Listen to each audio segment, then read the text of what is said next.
O Senhor esteja convosco. Proclamação do Evangelho de Jesus Cristo segundo João. Naquele tempo disse Jesus aos seus discípulos: Agora parto para aquele que me enviou, e nenhum de vós me pergunta para onde vais. Mas porque vos disse isto, a tristeza encheu os vossos corações. No entanto, eu vos digo a verdade: é bom para vós que eu parta. Se eu não for, não virá até vós o defensor. Mas se eu me for, eu vô-lo mandarei. E quando vier, ele demonstrará ao mundo em que consiste o pecado, a justiça e o julgamento. O pecado, porque não acreditaram em mim. A justiça, porque vou para junto do Pai, de modo que não mais me vereis. E o julgamento, porque o chefe deste mundo já está condenado. Palavra da salvação. Ave Maria, cheia de graça, o Senhor é convosco. Bendita sois vós entre as mulheres, bendito é o fruto do vosso ventre, Jesus.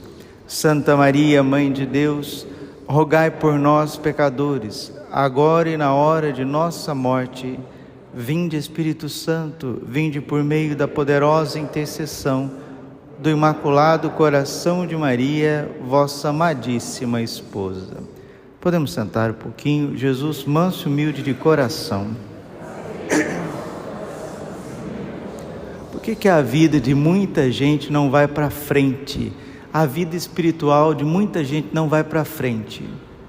Por conta de um simples motivo. Quando Jesus frequentava Betânia, tinha duas irmãs, Marta e Maria. As duas são santas, Santa Marta e Santa Maria Madalena. As duas são santas. Mas qual que é a diferença de Marta e de Maria? As duas não estão no mesmo lugar que Jesus está. Marta estava dentro da casa e Maria estava dentro da casa. E Jesus estava lá dentro da casa. Mas a diferença de Marta e Maria parece pequenininha, mas que faz toda a diferença. Maria estava voltada a Deus, a Jesus.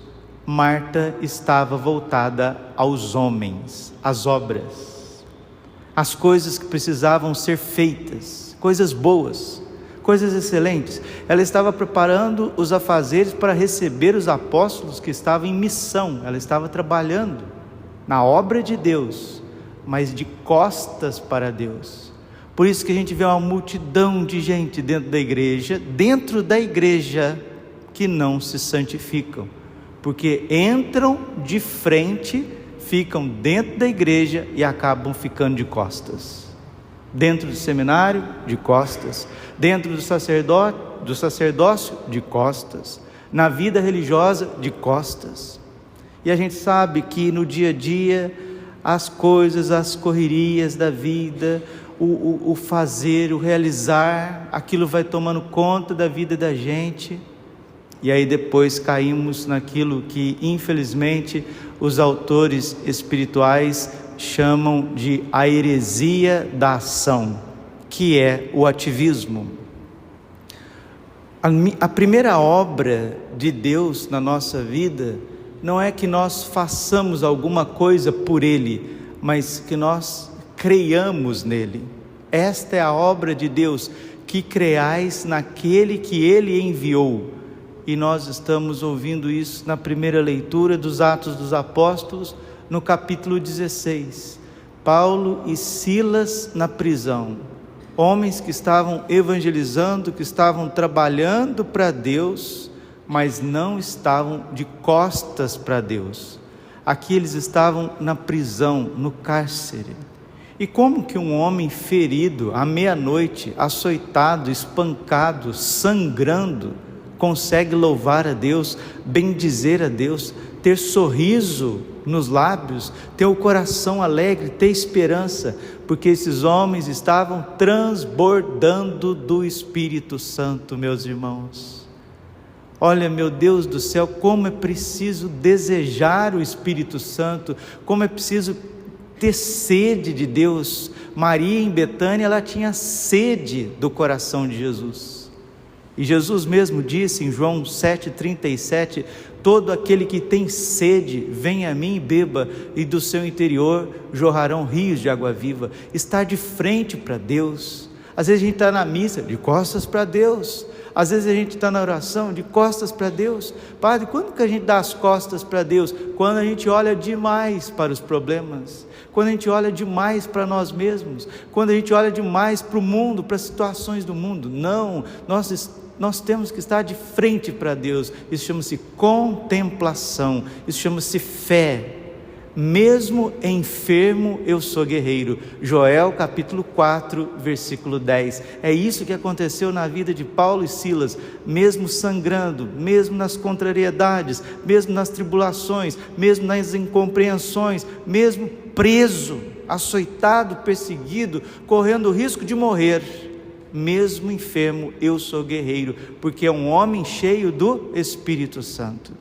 Mas da onde que vem, Padre, o gosto pelas Sagradas Escrituras, pelo estudo da teologia? Não, pelo Espírito Santo.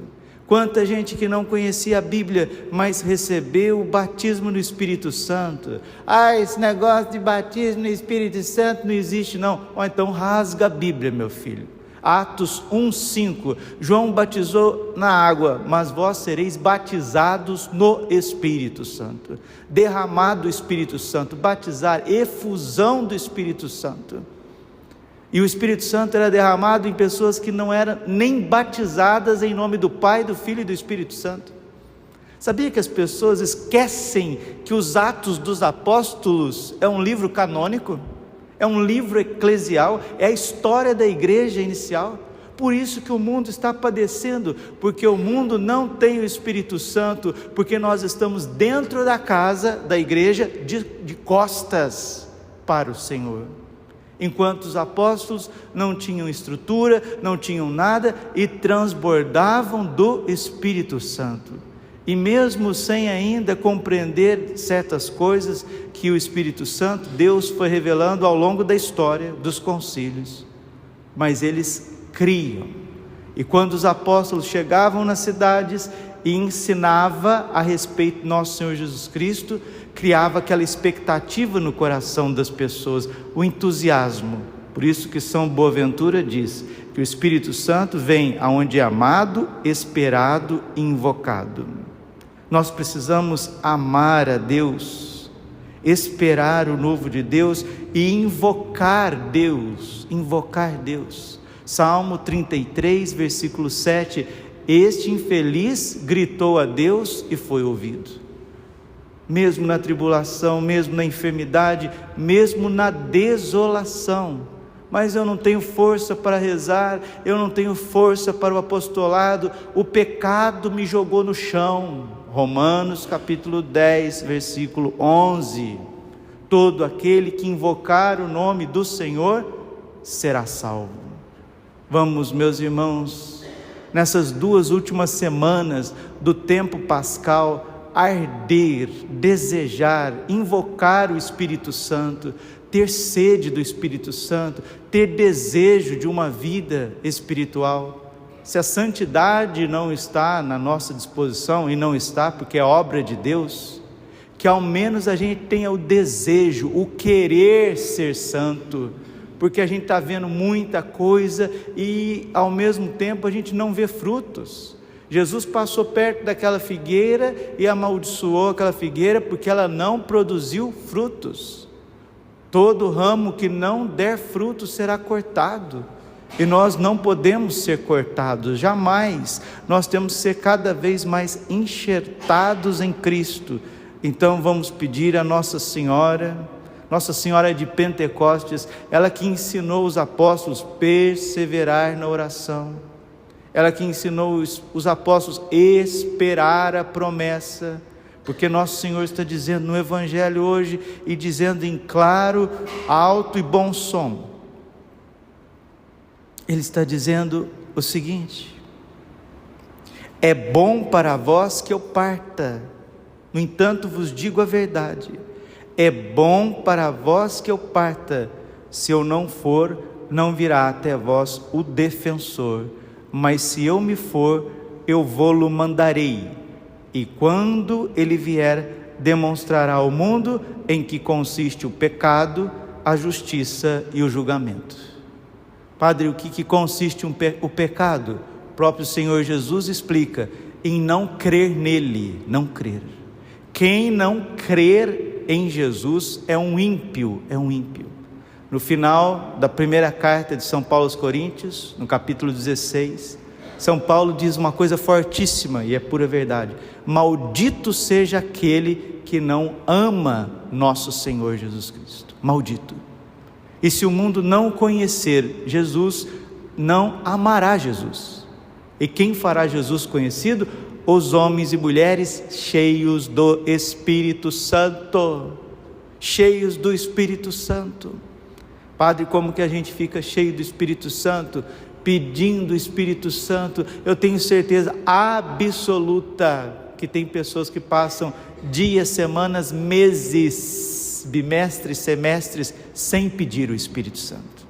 Mas pedir como criança: vinde Espírito Santo, vinde por meio da poderosa intercessão do Imaculado Coração de Maria, vossa amadíssima esposa, rezar o Veni Creator, rezar a sequência de Pentecostes, rezar o Vinde Espírito Santo, enchei os corações dos vossos fiéis, rezar a ladainha do Espírito Santo, fazer consagração ao Espírito Santo, pedir o Espírito Santo de forma carismática, porque a Bíblia também é carismática, e ficar engessando a Igreja Católica por coisa de cabeça de gente.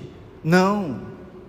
O século XX foi consagrado ao Espírito Santo pelo Papa Leão XIII. A beata Helena Guerra, Deus levantou ela no final do século XIX como apóstola do Espírito Santo, enviando cartas ao Romano Pontífice, dizendo que a igreja esqueceu o Espírito Santo.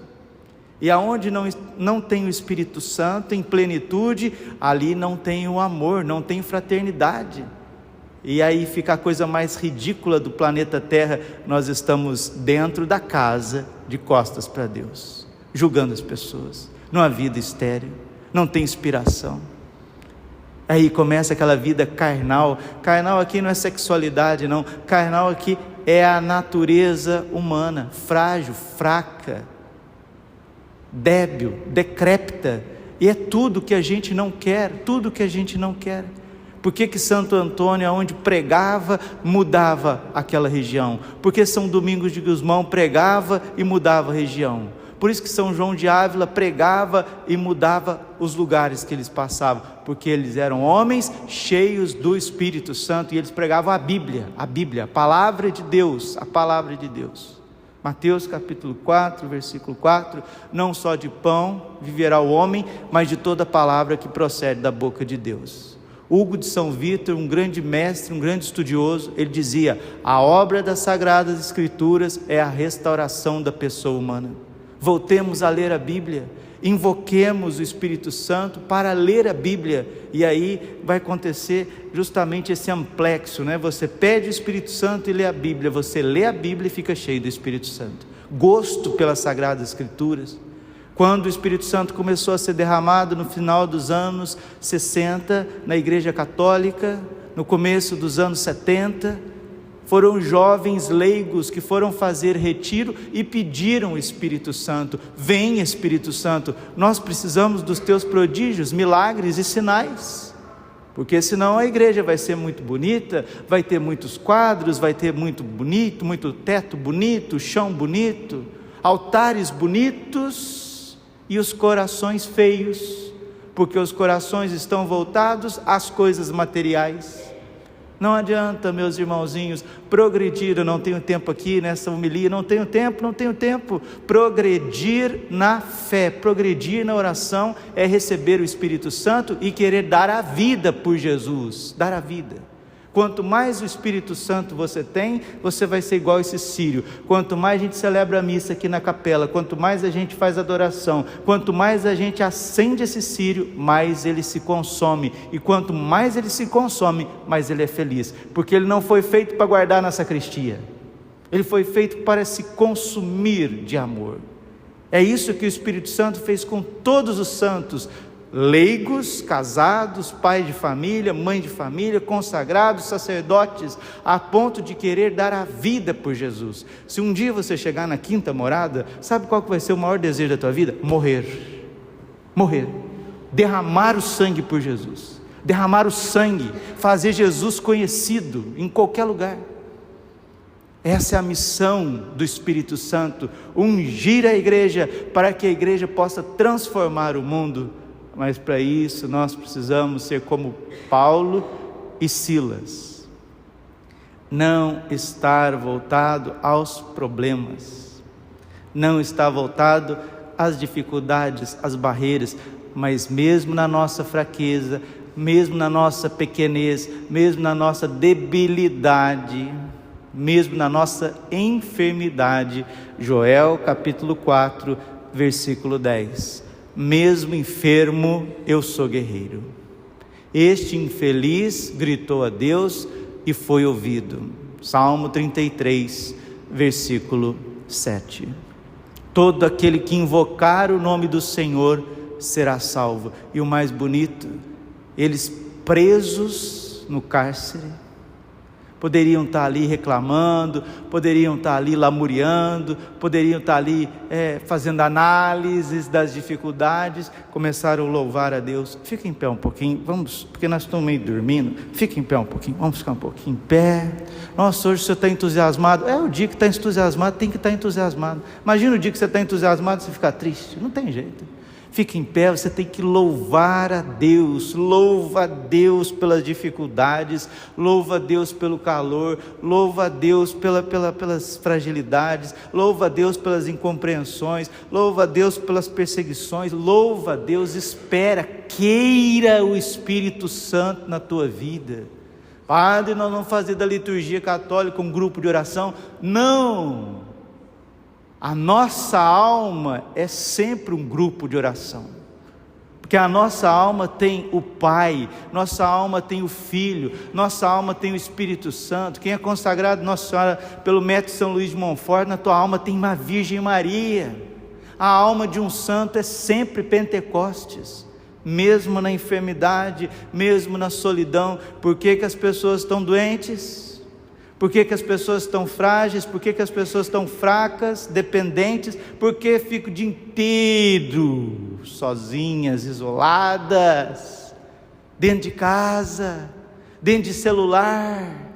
Mas eu gosto da homilia no celular. Escuta a homilia e vai trabalhar. Vê a aula que você tem que fazer no celular e vai amar.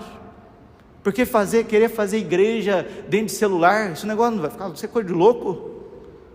Nós temos que amar as pessoas que estão no nosso lado e não querer colocar também o conhecimento humano, as ciências humanas na frente do Espírito Santo, porque São Boaventura dizia: uma senhorinha pode ser muito mais teóloga do que um doutor da Sorbonne, porque ela tem a força do Espírito Santo.